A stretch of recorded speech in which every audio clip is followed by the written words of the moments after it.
Para falar sobre esse assunto, escolhemos estar em uma propriedade agrícola em um dos melhores solos do mundo.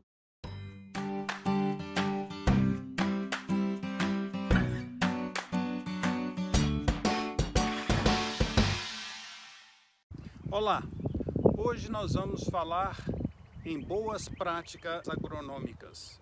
Se você gostar dessas informações, inscreva-se no canal Agricultura de A a Z e lembre-se de clicar em gostei. Para falar sobre esse assunto, escolhemos estar em uma propriedade agrícola em um dos melhores solos do mundo. Essa propriedade tem 1.100 hectares e fica na cidade de Ames, estado de Iowa, nos Estados Unidos, ou seja, exatamente no meio do cinturão do milho. Observe a cor deste solo. Este é um solo riquíssimo e a sua análise química revela ainda uma qualidade excepcional.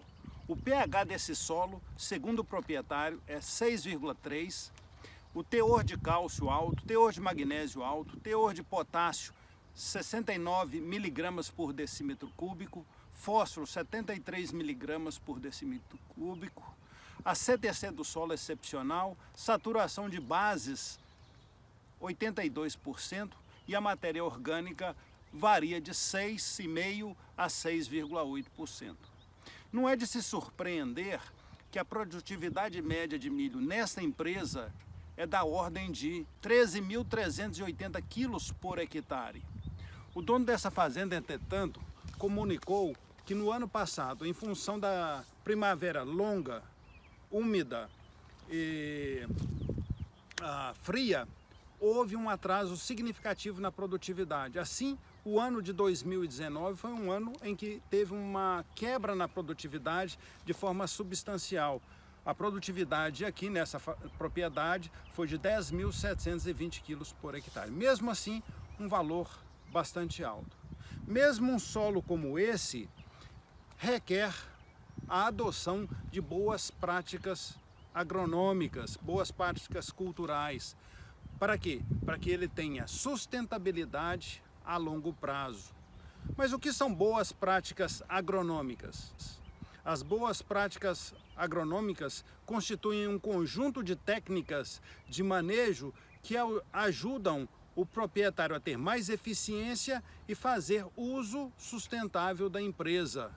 E essas boas práticas agronômicas incluem conservação do solo, rotação de culturas, rotação de princípio ativo dos defensivos agrícolas, uso de semente certificada, tratamento de sementes, refúgio agrícola quando se plantando variedades BT, controle de plantas daninhas e manejo e controle, monitoramento de pragas. Algumas práticas conservacionistas incluem, por exemplo, o plantio direto. Nessa área específica, logo após a colheita, a área recebeu apenas uma gradagem. O solo não foi arado. Existem também outros tipos de sistema de plantio aqui, como o cultivo mínimo e o sistema de aração. Nesta região, algumas empresas preferem fazer o plantio após uma aração, porque o fato de revolver o solo favorece a decomposição da matéria orgânica sobre a superfície do solo da safra anterior, que não se decompôs em função da neve que cobria o solo, e além disso ajuda o solo a aquecer. Desta forma, o plantio pode se dar um pouco mais precocemente, um pouco mais cedo, e isso assegura melhores produtividades. Dentre outras práticas conservacionistas, eu gostaria de lembrar que, quando de interesse e possível, a integração lavoura-pecuária-floresta tem sido bastante adotada também. O uso da adubação química e orgânica. A princípio, alguém pode pensar que um solo como esse não haveria necessidade de se adubar, mas com as elevadas produtividades dessa região, uma quantidade substancial dos nutrientes dos solos são exportadas através dos grãos das culturas aqui cultivadas.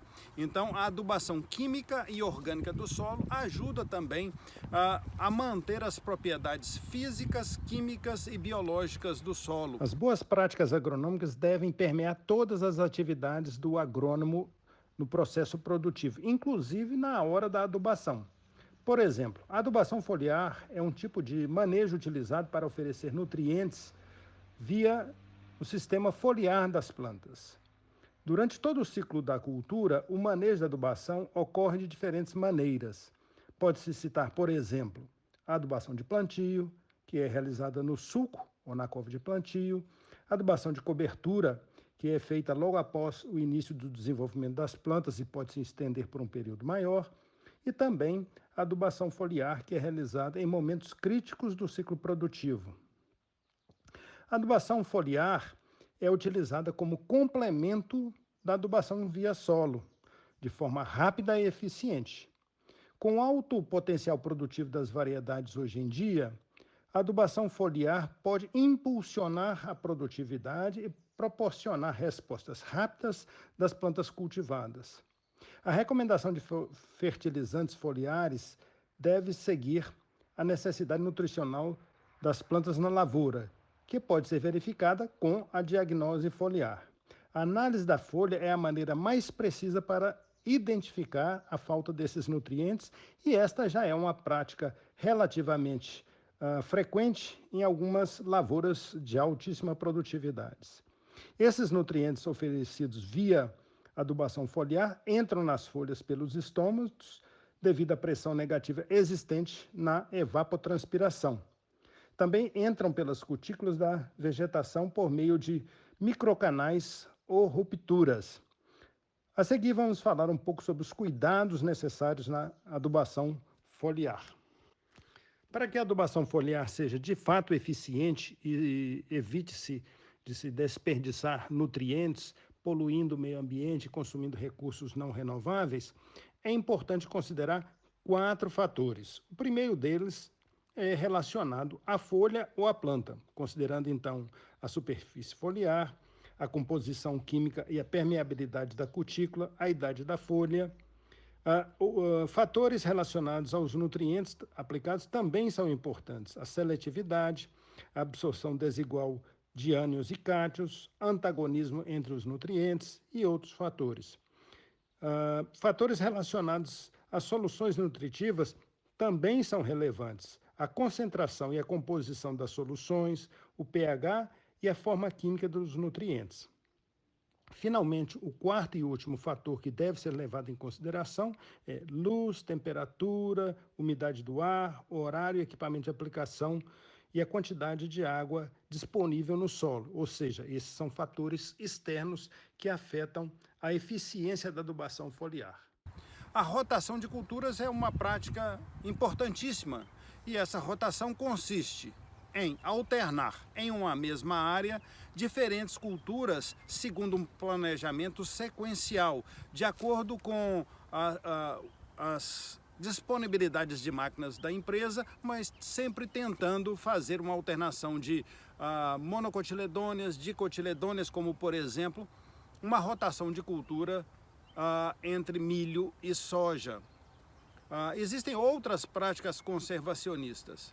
Eu gostaria de falar um pouquinho mais da rotação de culturas, porque a monocultura, ou seja, o inverso da rotação de culturas, ela concorre para aumento de incidência de pragas, incidência de doenças, maior problema de controle de plantas daninhas. Então, a rotação de culturas é importante no sentido de se ter um melhor manejo desses estresses abióticos. E lembro também que diferentes culturas exploram diferentes perfis do solo. Então, quando você alterna uma cultura como o milho com uma cultura como a soja em sua lavoura, você vai estar melhorando a zona de exploração do sistema radicular, além de trazer benefícios de conservação do solo.